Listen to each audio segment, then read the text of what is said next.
हाथी को अंकुश से वश में किया जाता है। घोड़े को हाथ की थाप से सीधे रास्ते पर लगाया जाता है।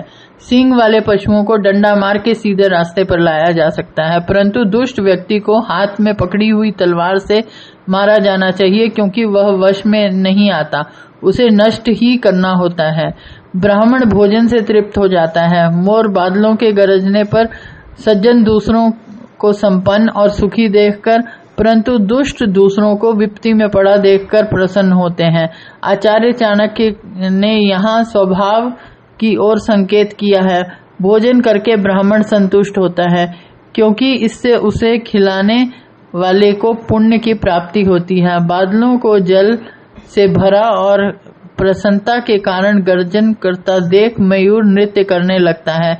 इसी तरह सज्जन दूसरों को सुखी देखकर हर्ष का अनुभव करते हैं, जबकि दुष्ट दूसरों को दुख में देखकर सुखी होते हैं।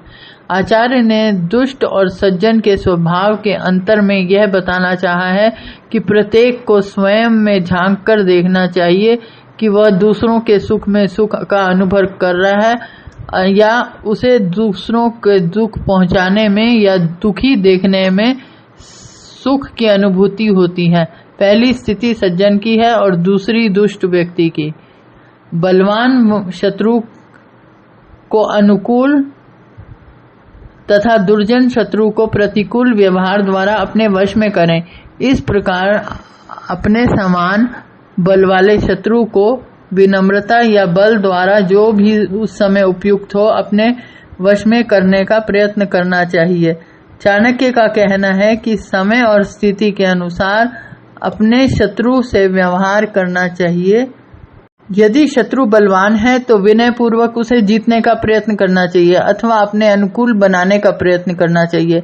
दुष्ट शत्रु के साथ प्रतिकूल व्यवहार करना चाहिए, क्योंकि सज्जनता पूर्वक किए गए व्यवहार को वह कमजोरी समझेगा। इसलिए उसके साथ ऐसा व्यवहार इस प्रकार किया जाना चाहिए ताकि उसकी दुष्टता पर अंकुश लगे।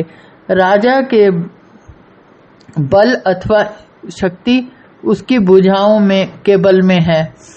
ब्राह्मण का बल उसके ज्ञान है और स्त्रियों का बल रूप और यौवन के साथ साथ उनका सुमधुर व्यवहार है। राजा के भुज बल से चाणक्य का भाव उसकी सशक्त सेना से है। जिस राजा की सेना सशक्त होगी वह देश की रक्षा कर सकेगा, परंतु इसके साथ साथ शारीरिक रूप से भी राजा का स्वयं बलवान होना भी उचित है। वह सेना की प्रेरणा होता है। ब्राह्मण की शक्ति ईश्वर संबंधी ज्ञान है। स्त्रियों का बल रूप और यौवन के साथ साथ उनका मधुर व्यवहार है। इन दोनों का समन्वय यदि न हो तो स्त्री उतनी प्रभावशाली नहीं हो पाती जितनी की उसमें संभावना है। मनुष्य को अत्यंत सरल और सीधा भी नहीं होना चाहिए। वन में जाकर देखो, सीधे वृक्ष काट दिए जाते हैं और टेढ़े मेढ़े गांठों वाले वृक्ष खड़े रहते हैं। आचार्य चाणक्य के अनुसार मनुष्य को अत्यंत सरल और सीधे स्वभाव का भी नहीं होना चाहिए।